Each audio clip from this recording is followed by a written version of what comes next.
हे पुरुषोत्तमम, हमारी असली पिता कौन है? क्या अन्न हमारी पिता है? क्या जल हमारी पिता है? क्या इस जगत के सभी हमारी पिता है? पिता माने पालन करते हैं। जल ना होते क्या हम पालन हो सकते? अगर अन्न ना होते, अन्न को निर्माण करने के लिए जो पंच महाभूत का प्रयोग हुआ है वो अगर नहीं होता तो क्या हम पाल सकते थे? क्या हम पालन मतलब बढ़ाना, क्या हम बढ़ सकते थे? हम नहीं बढ़ सकते थे। तो जैसे अगर पिता हमारे पिता के जो औरत से उनकी जो उनकी उनकी उनकी सत्ता से, उन्हीं के अंदर की जो शक्ति और सामर्थ्य से आज हम ये उनके अनुरूप बने हैं, और ये अगर उन्हीं की दया नहीं होती तो हम क्या ये हो पाते?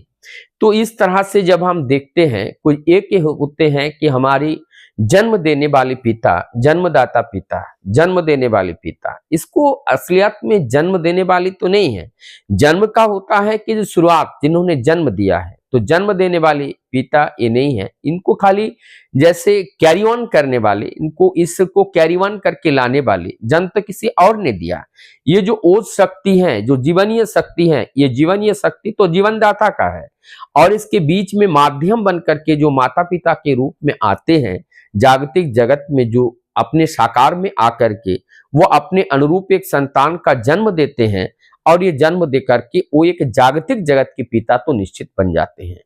लेकिन जब हम इसको खोजते हैं तो अब हम इसको पाते हैं कि इसी की जन्म देने के लिए संपूर्ण जगत की जरूरत होती है, और संपूर्ण जगत की जरूरत होती है, अर्थात इस संपूर्ण जगत की सहयोग। और संपूर्ण जगत किससे बने हैं? पंच महाभूत से बने हैं। आकाश अग्नि वायु जल पृथ्वी के बिना कोई भी एक कण का निर्माण नहीं हुआ। तो आकाश अग्नि वायु जल पृथ्वी ये सब क्या हमारे पिता है? निसंदेह ये हमारे पिता है, क्योंकि इनके बिना ये हमारी मूल पिता है, जिन्होंने ये आकाश अग्नि वायु जल पृथ्वी हमारे शरीर को धारण किए हैं। हम क्यों नहीं देखते हैं? एक अन्न हम खाते हैं, अन्न खा करके अन्न से रस, रक्त, अस्थि, मज्जा, शुक्राणु और ओज, ये शुक्राणु होते हैं, और ये शुक्राणु से हमारा जन्म होता है। लेकिन ये कहां से आया? ये आया कि भोजन से आया। भोजन से हमें रस मिला।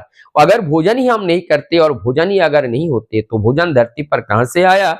भोजन धरती पर आया, धरती ने अपने कोख दिया, और कोख में वहां पे वो फसलें उगी सूर्य की किरण की उपस्थिति में। ऊर्जा सूर्य से आया, तो ये सूर्य से ऊर्जा आया, उसी प्रकार से जल वायु ये एक एक करके सब कुछ आया, और वो हमारी आहार विहार बना। तो हमारी माता पिता क्या है? जगत के ये हरी भरी फसल भी हमारी माता पिता है। और इस माता पिता ने ऊर्जा कहां से पाया? सूर्य से पाया। सूर्य हमारी माता पिता है। तो इसी तरह से जो आकाश अग्नि, अग्नि भी हमारी माता पिता है।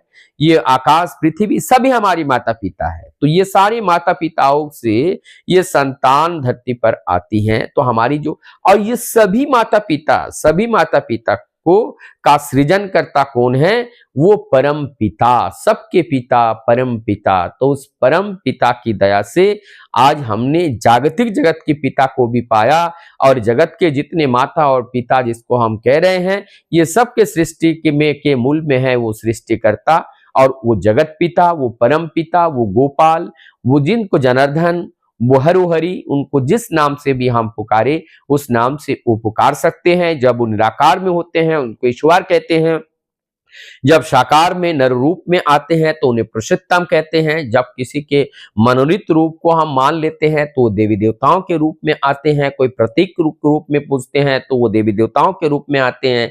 लेकिन सब में के मूल में वो नरदेहधारी, वो पुरुषोत्तम ही होते हैं, जो पुरुषों में उत्तम होते हैं। ऐसे उत्तम पुरुष को जीवन आदर्श मान करके जब उनके नीति नियम को पालन करके चलते हैं, वास्तव में हम परमपिता के संतान हो पाते हैं, और वास्तव में प्रकृति को और सत्य को ही हम समझ पाते हैं, और हम सत्य पुत्र बनते हैं जब हम सत्य को जान पाते हैं। जब तक हम सत्य को नहीं जान पाते हैं तब तक हम सत्य के पुजारी और सत्य के पुत्र नहीं बन पाते हैं। हम सत्य के पुजारी बनने के लिए इस धरती पर आए हैं, और ये जानने के लिए आए हैं कि हमारा मूल पिता कौन है। और हमने जाना कि हमारा जो मूल पिता परम पिता ही मूल पिता है, और उस पिता के अनुसरण के बिना जगत में उद्धार का कोई दूसरा रास्ता नहीं है। वंदे